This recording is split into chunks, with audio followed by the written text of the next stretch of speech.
ಬೆಳಗಾವಿ ಜಿಲ್ಲೆಯ ಅಥಣಿ ತಾಲೂಕಿನ ಕೊಟ್ಟಲಿಗಿ ಅಮ್ಮಾಜೇಶ್ವರಿ ಏತ ನೀರಾವರಿ ಯೋಜನೆಗೆ ಮುಖ್ಯಮಂತ್ರಿ ಸನ್ಮಾನ್ಯ ಶ್ರೀ ಸಿದ್ದರಾಮಯ್ಯನವರಿಂದ ಶಂಕುಸ್ಥಾಪನೆ. ಲಕ್ಷ್ಮಣ ಸವದಿ ಜನಪರ ರೈತಪರ ಕಾಳಜಿಯುಳ್ಳ ಜನಪ್ರಿಯ ರಾಜಕಾರಣಿ ಎಂದು ಬಣ್ಣಿಸಿದ ರಾಜ್ಯದ ದೊರೆ.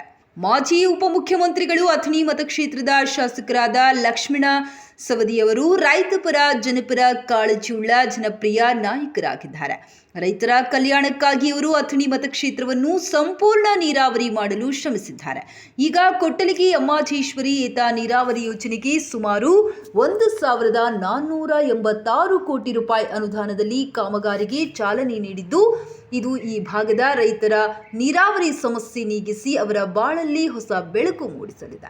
ಆದ್ದರಿಂದ ಇಲ್ಲಿನ ಜನರ ರೈತ ನಾಯಕರಾದ ಲಕ್ಷ್ಮಣ ಸಂಗಪ್ಪ ಸವದಿಯವರ ಕೈ ಮತ್ತಷ್ಟು ಬಲಪಡಿಸಬೇಕು ಎಂದು ಮುಖ್ಯಮಂತ್ರಿ ಸನ್ಮಾನ್ಯ ಶ್ರೀ ಸಿದ್ದರಾಮಯ್ಯನವರು ಹೇಳಿದರು.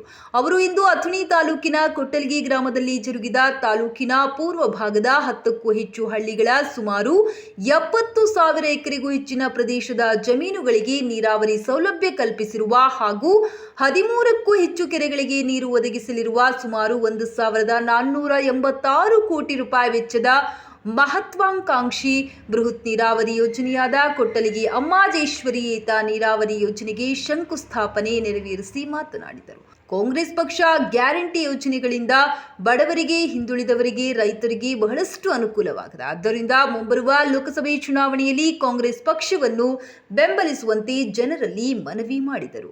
ಉಪಮುಖ್ಯಮಂತ್ರಿಗಳಾದ ಸನ್ಮಾನ್ಯ ಶ್ರೀ ಡಿ.ಕೆ. ಶಿವಕುಮಾರ್, ಸಚಿವರಾದ ಶ್ರೀ ಸತೀಶ್ ಜಾರಕಿಹೊಳಿ, ಶ್ರೀಮತಿ ಲಕ್ಷ್ಮೀ ಹೆಬ್ಬಾಳ್ಕರ್, ಎಂ.ಬಿ. ಪಾಟೀಲ್ ಅವರು ಸಭೆಯನ್ನುದ್ದೇಶಿಸಿ ಮಾತನಾಡಿದರು.